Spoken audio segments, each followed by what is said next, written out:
Pastef fi mu toll nii ay jàmbaar yu bëri ñoo ko liggéey ñoo xamante ni dañuy liggéey ci suuf kenn du leen gis mais ñooñu ñooy vraiment jàmbaaru parti bi te vraiment sunu grand frère Jamil ñun ñi nekkoon ay coordinateur xam nañ bu baax lan mooy taxawaayam. Grand frère dama bëggoon rek léegi bala ñuy dugg ci waxtaan bi on va commencer par faire une petite présentation ma bàyyi la nga wax sunu mbokk internautes yi kan mooy Jamil Sané ban jaar-jaar la am ban background la am. asalaamaaleykum mbokk yi maa ngi nuyu ñëpp di gërëm ñëpp tamit di ne man de c'est très difficile mu mën a présenter sama bopp j'ai pas l'habitude aussi tey jii man de je m'appelle précisément Aboubacar Jamil Sané. Je suis membre fondateur du parti Pastef depuis avant sa création en octobre 2013, lorsqu'on réfléchissait pour la création de ce parti. Je faisais partie avec le président Ousmane Sonko actuellement, qui m'avait invité à cette rencontre. Jamil sur le bureau parce que c'était un jour de samedi, parce que moi je travaille parfois jusqu'à 14 h pour descendre. On est sur le bureau. Et à partir de 16 h, je voudrais que tu fasses tout. Le fait qu'il y ait une zone de captage. Non, je voudrais le faire parce que personnellement, on m'a invité. La fois dernière, mais dit moi deuxième fois. Donc, le plus moi du Google, nga xam ci dara tamit bëgguma dugg ci benn mbir te doo ko yëg ma ne ko d'accord je viendrai ma ñëw on était ce jour-là dans un mini salon parce que réunion il y avait des 17 personnes si je ne me trompe pas il y avait des gens yoo xam ne amuñu droit de politique voilà bu ñu waxtaanee lu ci dégagé woon mooy à travers les prises de parole dañ ne ñun dañ nekk Sénégal te lu ñu constaté ni Sénégal suñ ko bàyyee suba suñuy doom nañu am problème ñun dañu jàpp ni liggéey wàcc rek toog sa kër loolu moo ñu war il y a plus que ça parce que Sénégal yàlla ñun jógewuñu yàlla moo ñu jagleel Sénégal ñu juddoo fi ñu am fi lépp lu ñu war a am ñu jàngee école publique defu ñu toll nii da yàlla may ñu fu ñuy sutur donc loolu du lu ndaw war nañ ko tamit xalaatal suñu doom yi ñëw ak suñu sët yu ñëw mais suñu bàyyee nii ñu continuer doxalee nii Sénégal suba suñuy doom yi ak suñu sët yooyu ils auront beaucoup de difficultés pour qu'ils s'en sortent donc dès à présent il faut que ñu jël suñu engagement suñu matuwaay pour lii mën a changer léegi nag ñu ne en quoi faisant ñeneen ne non dañuy créer mouvement parce que il y a pas mal de partis politiques yu existé te ñun mbiru politiciens yooyu il faut que ñu départir aussi loolu ñeneen ne mouvement de envergure parfois c'est local du loo xam ne day am doole day génn set ñun lu ñu bëgg a def du loo xam ne c'est local envergure nationale la war a am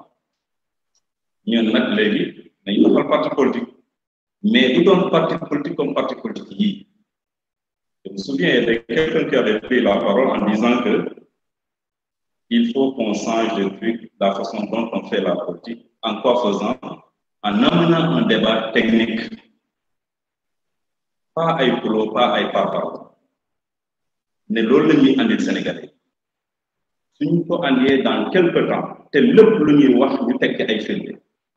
bu ñu waxan suñ ko defee dans quelque temps Sénégalais nañu xam puisque ñun ñu fi nekk amul kenn ku ñu xam lu dul xëy na ñu bokkal liggéeyukaay ñooñu rek ñoo ñu xam ak suñu waa koñ débat bi genre débat yi suñ ko posé rek nit ñi nañ def xam ñun ñooy ñaan lan mooy suñu projet ak lan lañ leen di proposé nii la parti bi soppeeku ñu ne rek nañ ci xalaat nañ ci réfléchir d'ici quelque temps incha allah rabi dañu am benn changement bu ñuy mën a andi Sénégalais gannaaw loolu yàlla def mbir mi taxaw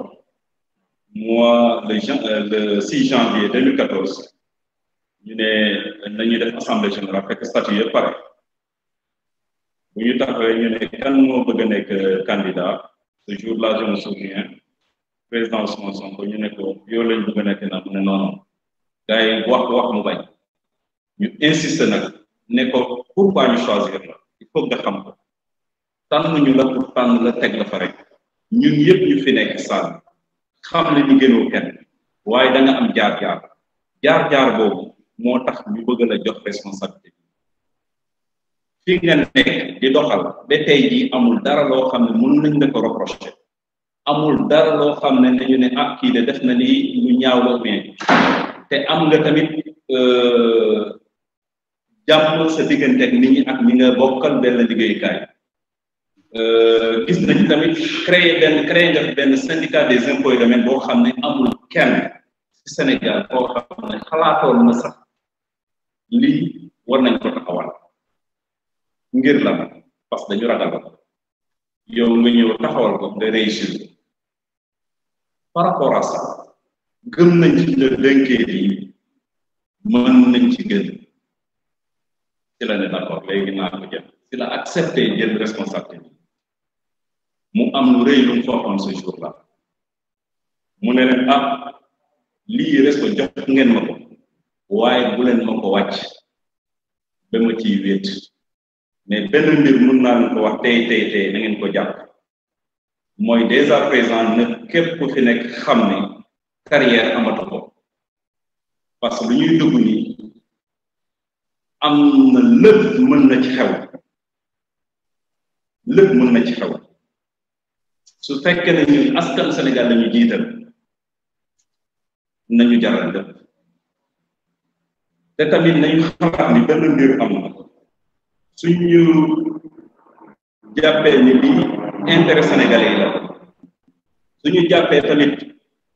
avenir xale yi la suñuy sëtaat seen avenir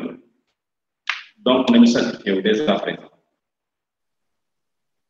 mu ne beneen bi képp koo xam ne il n'est pas prêt à ça bu yóbboo na dem parce que man du ma dugg si loo xam ne damay am recul du ma duggal si loo xam ne suba nit ñi nañ ma xeeb du ma waxan tamit mais discours boobu la tëniroon jour boobu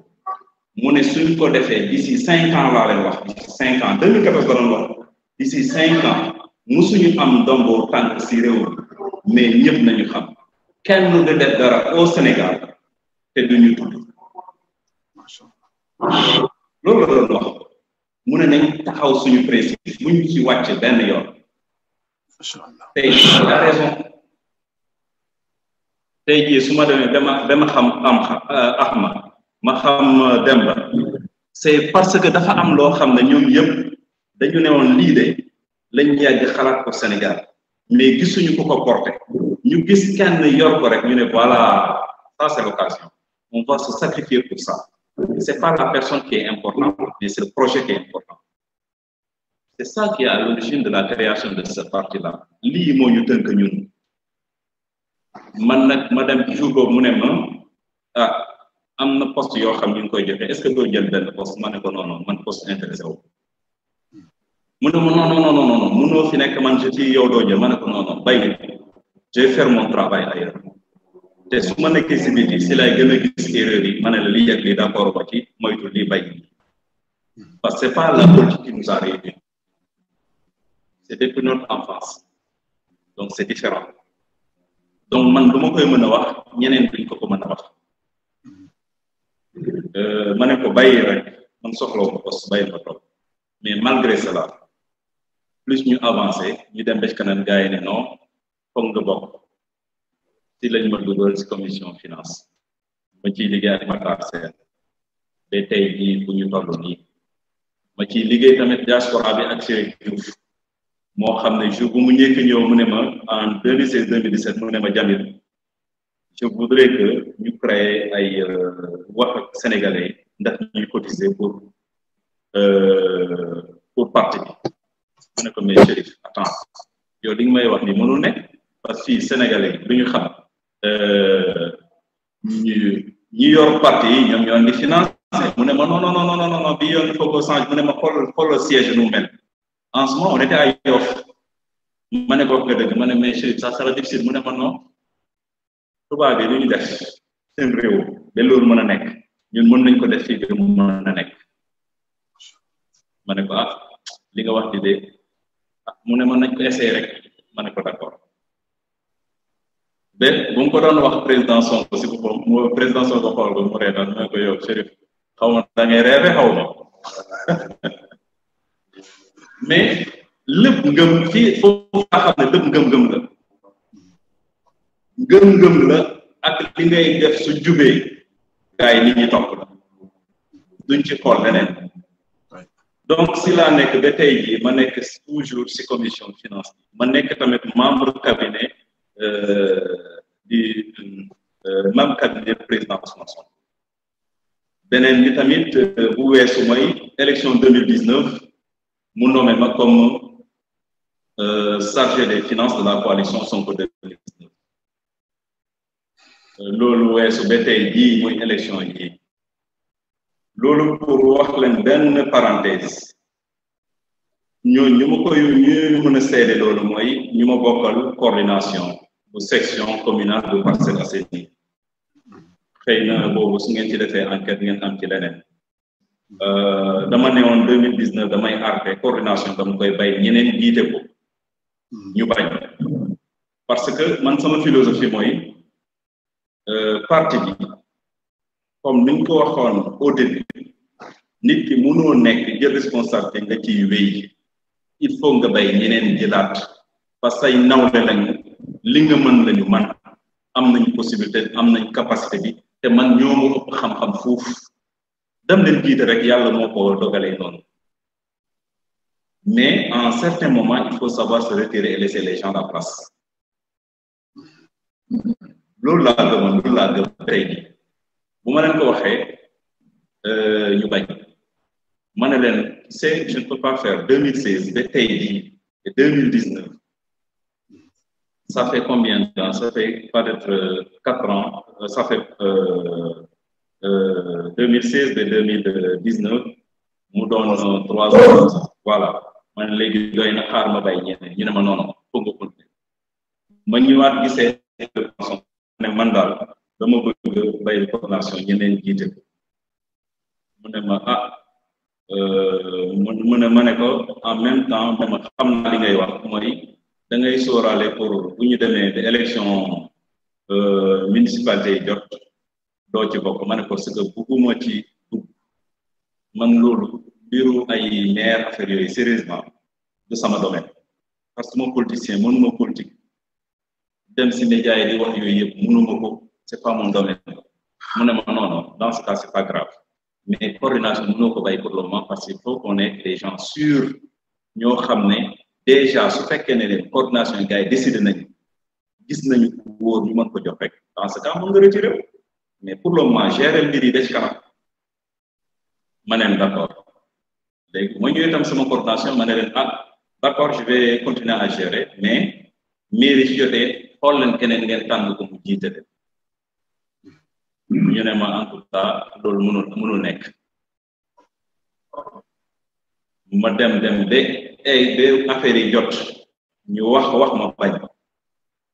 période yi ñu doon def porte à porte pour pousser les gens à s'inscrire parce que man dama doon dem sur le terrain pousser les gens à s'inscrire unité par unité lañu doon def programme lañu amoon benn jour unité la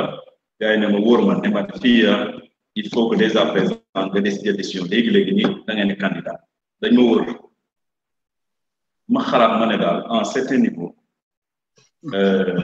yaa ngi liggéey nii pendant des années 6 ans 5 ans suñu demee dañ la bëgg a jox benn responsabilité